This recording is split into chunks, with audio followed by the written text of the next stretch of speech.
Morning, everybody. So, hope everybody had a great Mother's Day. Today is May 11th, and I'm going to be reading chapter 6 of Hatchet. So, in chapter 5, started to realize that he was thirsty and hungry, and that he was the only one who's going to be able to pick himself up by the bootstraps and go. Which is always such a strange saying, like, can you physically pick yourself up by your bootstraps? I mean, you can put your boots on with your bootstraps, but I don't know if I can pick myself up by my own bootstraps. I don't know. Anyway, the things you wonder before you've had more than one cup of coffee. So at any rate, let's go ahead and get started with chapter 6. 2 years before, he and Terry had been fooling around down near the park, where the city seemed to end for a time, and the trees grew thick and came down to the small river that went through the park. It was thick there and seemed kind of wild, and they had been joking and making things up, and they pretended that they were lost in the woods and talked in the afternoon about what they would do. Of course, they figured they'd have all the goodies like a gun and a knife and fishing gear and matches so they could hunt and fish and have a fire. I wish you were here, Terry, he thought, with a gun and a knife and some matches.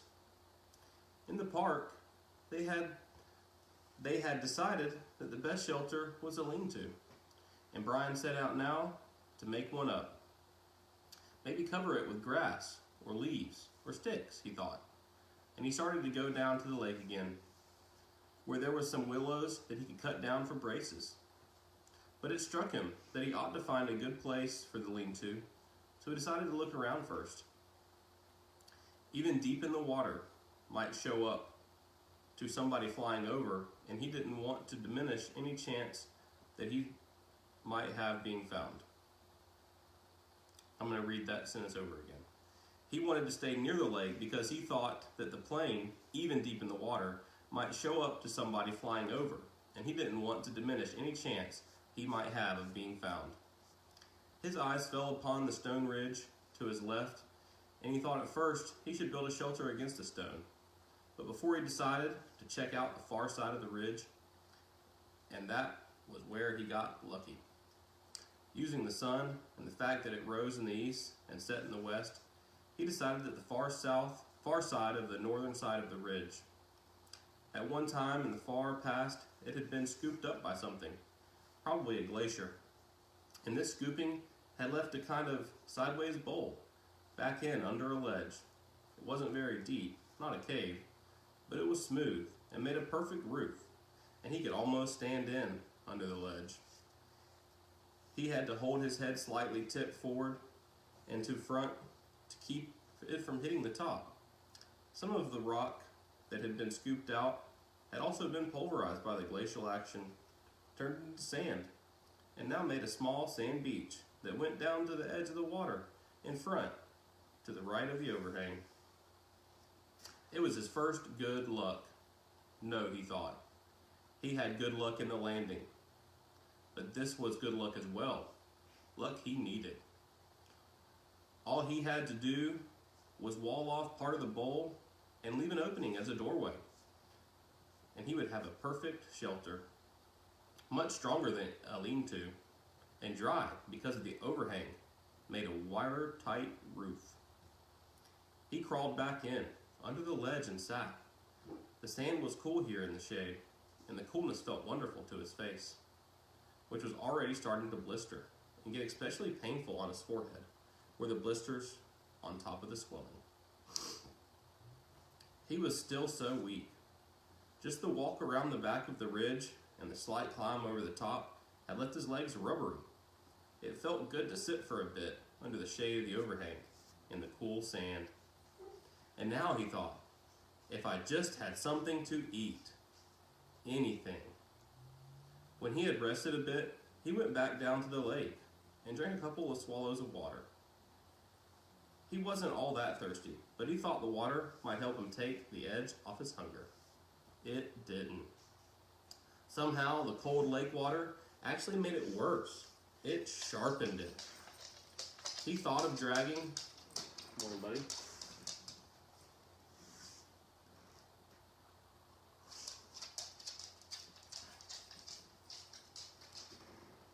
And now he thought, if I just had something to eat, anything. He thought of dragging the wood to the wall to make a part of the overhang, and picked up one piece to pull up, but his arms were too weak. And he knew that then that it was just a crash and injury to his body and head, but it was also that he was weak from hunger. He would have to find something to eat before he did anything else. He would have to find something to eat. But what? Brian leaned against the rock and stared out at the lake. What in all of this was there to eat? He was so used to having food just be there, just always being there. When he was hungry, he went to the icebox or the store or sat down to a meal his mother had cooked. Oh, he thought, remembering a meal now. Oh, it was last Thanksgiving, last year. The last Thanksgiving they had as a family before his mother demanded the divorce and his father moved out the following January. Brian already knew the secret, but did not know it would cause them to break up, and thought it might work out. The secret that his father still did not know, but that he would try to tell him when he saw him. The meal had been turkey, and they cooked it in the backyard in the barbecue over charcoal with the lid down tight. His father had put hickory chips on the charcoal, and the smell of cooking turkey and the hickory smoke filled the yard. When his father took the lid off, smiling, the smell that had come out was unbelievable. And when they sat to eat the meat that was wet with juice and rich and had the taste of smoke in it, he had to stop this. His mouth was full of saliva, and his stomach was twisting and growling. What was there to eat? What had he read or seen that told him about food in the wilderness? Hadn't there been something? A show? Yes, a show on television about Air Force pilots and some kind of course they took. A survival course. All right, he had the show coming into his thoughts now. The pilots had to live in the desert. They put them in the desert down in Arizona, or someplace that they had to live for a week. They had to find food and water for a week. For water, they made a sheet of plastic into a dew-gathering device, and for food, they ate lizards. That was it. Of course, Brian had lots of water, and there weren't too many lizards in the Canadian woods. That he knew. One of the pilots had used a watch crystal as a magnifying glass to focus the sun and start a fire so they didn't have to eat lizards raw. But Brian had a digital watch without a crystal. I'll let this dog out real quick.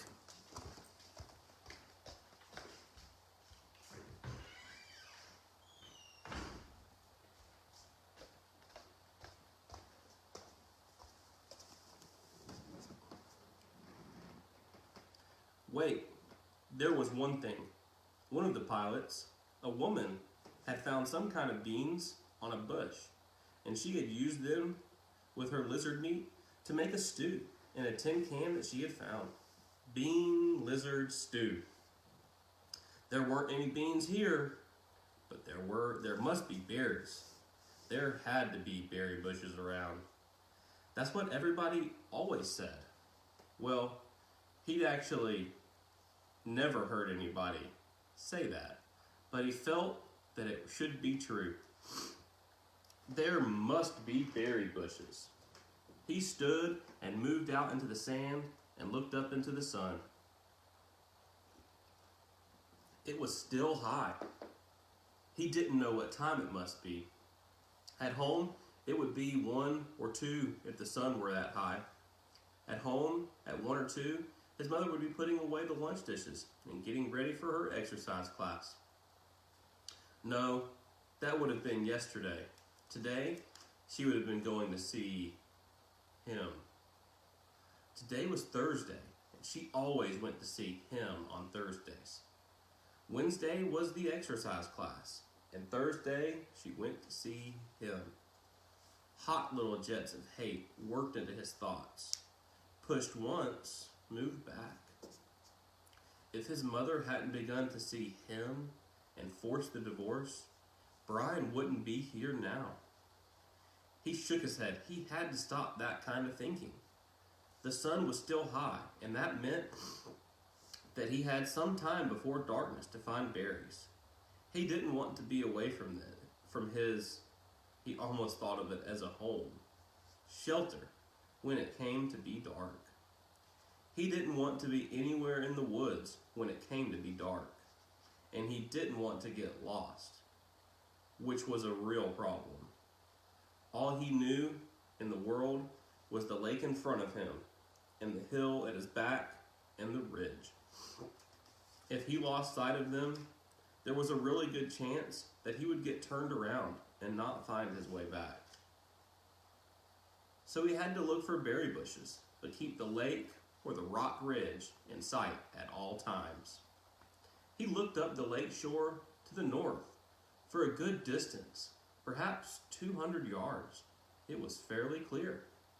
There were tall pines, the kind with no limbs until very close to the top, with a gentle breeze singing in them, but not too much low brush. 200 yards up there seemed to be a belt of thick, lower brush starting, about 10 or 12 feet high, and that formed a wall that he could not see through. It seemed to go on around the lake, thick and lushly green, but he could not be sure. If there were berries, they would be in that brush, he felt. As long as he stayed close to the lake, so he could keep the water on his right and know it was there, he wouldn't get lost. When he was done or found berries, he thought, he could just turn around so the water was on his left and walk back, and he came to the ridge and a shelter. Simple. Keep it simple. I am Brian Robison. I have been in a plane crash. I am going to find some food. I am going to find some berries. He walked slowly, still a bit pained from his joints and weak from hunger, up along the side of the lake. The trees were full of birds singing ahead of him in the sun. Some he knew, some he didn't. He saw a robin and some kind of sparrows and a flock of reddish-orange birds with thick beaks. 20 or 30 of them were sitting in one of the trees. They made so much noise and flew away ahead of him when he walked under the tree. He watched them fly, their color a bright slash and solid green. And it was this way he found the berries. The birds landed in some smaller willow types of undergrowth with the wide leaves and started jumping and making noise. At first, he was too far away to see what they were doing, but their color drew him, and he moved towards them, keeping the lake in sight on his right. And when he got closer, he saw they were eating the berries. He could not believe that it was that easy. It was as if the birds had taken him right to the berries. The slender branches went up about 20 feet and were heavy, drooping with clusters of bright red berries. They were half as big as grapes, but hung in branches much like grapes. And when Brian saw them glistening red in the sunlight, he almost yelled. His pace quickened, and he was in them in moments, scattering the birds, grabbing branches, stripping them to fill his mouth with berries. He almost spit them out. It wasn't that they were bitter so much as they lacked any sweetness. They had a tart flavor that left his mouth dry feeling. and they were like cherries in that they had large pits, which made them hard to chew. But there was such a hunger in him, such an emptiness, that he could not stop, and kept stripping branches and eating berries by the handful, grabbing and jamming them into his mouth, and swallowing them, pits and all. He could not stop, and when, at last, his stomach was full, he was still hungry. 2 days without food must have shrunken his stomach, but the drive of hunger was still there. Thinking of the birds and how they would come back to the berries when he left, he made a carrying pouch in his torn windbreaker and kept picking.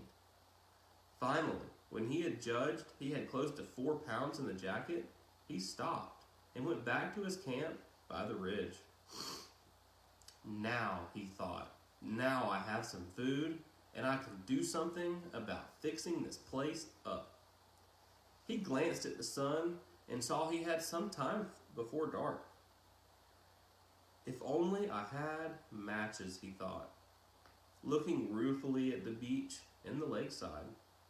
There was driftwood everywhere, not to mention dead and dry wood all over the hill, and dead dry branches hanging from every tree. All firewood, and no matches. How did they used to do it, he thought. Rub 2 sticks together? He tucked the berries in the pouch back in under the overhang in the cool shade and found a couple of sticks.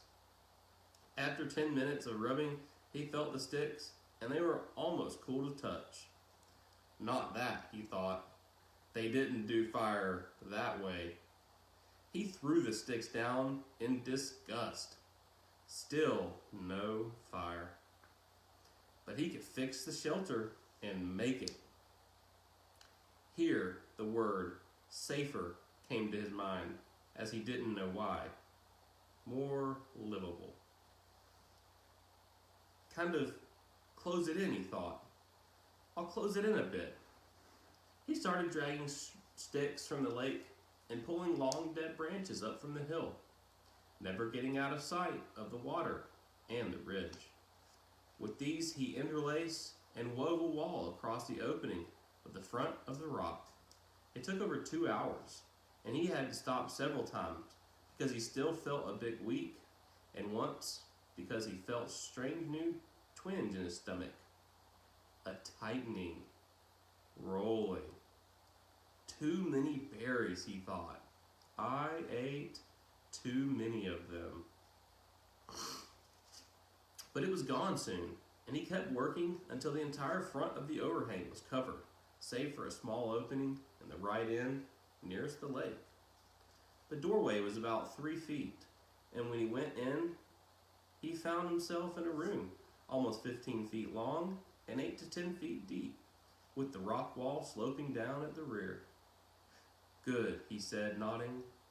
Good. Outside, the sun was going down, finally, and the initial coolness, the mosquitoes came out again and clouded on him. They were thick, terrible, if not quite as bad in the morning, and he kept brushing them off his arms until he couldn't stand it, and then dumped the berries, put the torn windbreaker on. At least the sleeves covered his arm. Wrapped in the jacket, with darkness coming down fast now, he crawled back under the rock and huddled and tried to sleep. He was deeply tired and still aching some, but sleep was slow coming and did not finally settle until the evening cool turned to the night cool and the mosquitoes slowed. And then, at last, his stomach turning on the berries, Brian went to sleep. Alrighty. So he's started to figure out where to find a food source, and he's getting shelter, which, as an Eagle Scout, I can tell you, shelter and water, or water and then shelter are your number 1 and number 2 things. And then you got to find some food. But the big thing here is he's keeping himself mentally strong. And I can tell you, rubbing 2 sticks together is a very hard way to make fire. So hopefully he'll find out in the next chapter how to get some warmth, maybe get some smoke away, or smoke around to get some of the mosquitoes away. So we'll see. Maybe tomorrow we'll get chapter number 7. We're going to go hiking tomorrow afternoon, so we should be able to get another chapter in tomorrow morning. All right, everybody, thanks for watching. Have a good day.